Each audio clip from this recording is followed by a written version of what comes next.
Time now for a better Mid-Michigan. Better home, family, life. It's a better Mid-Michigan.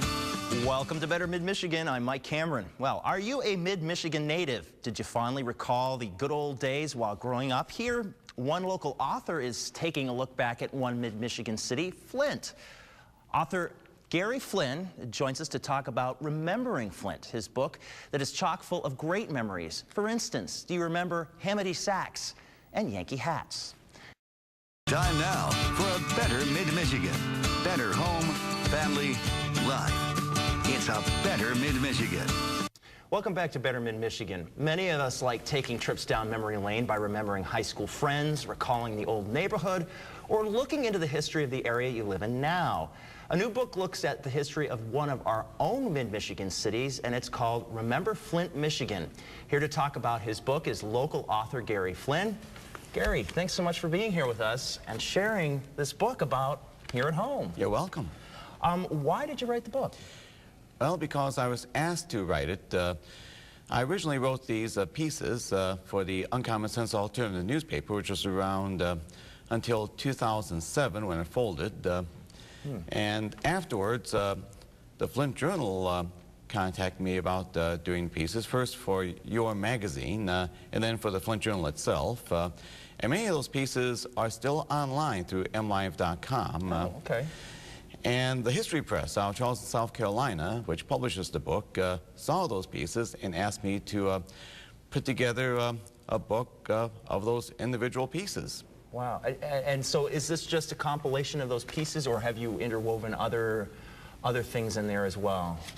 Well, except for a couple of pieces, they're all previously published from the Uncommon Sense. Okay. And with your chapters, is that how they're organized, based on the pieces you've done, or? Well, they were more or less in chronological order of the events that are described in the book. Okay. And what's your overall impression of Flint as a city and the history that it's had so far? Well, the city obviously grew because of the development of the automotive industry, and with the decline of the automotive industry in the past several years, that led to Flint's decline as well. Yeah. Nowadays, with the developments downtown with the University of Michigan, and especially now with the housing now downtown, which kind of solved the chicken and egg situation as to trying to get people in downtown Flint at all times, not just during 9 to 5. Right.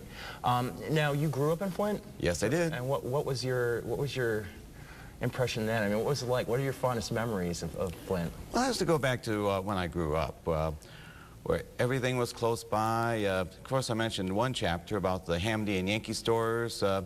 And the chapter called Hamady Sacks and Yankee Hats has to do with the Richfield Road location. That's now a Kroger store, where those two stores, which have a proud Flint history, were right next to each other. Huh, amazing. And so did you go there a lot as a kid? Yes, I did. Yeah, that's awesome.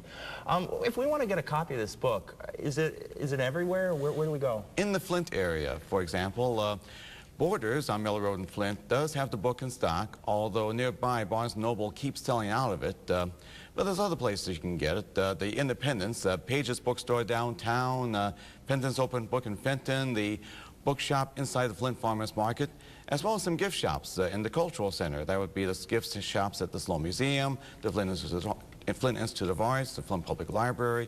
Also, in Flint Township, Congregation Beth Israel's gift shop has the book. Wow, a lot of places you can go, you know, and I just thumbed through it. I'm going to hopefully get a chance to read it. It looks fascinating, Gary. Yeah. Thanks a lot for being here with us today. You're welcome. And for those who live outside the Flint area, it's available online through the usual online sources such as Amazon, and also from the publisher at historypress.net.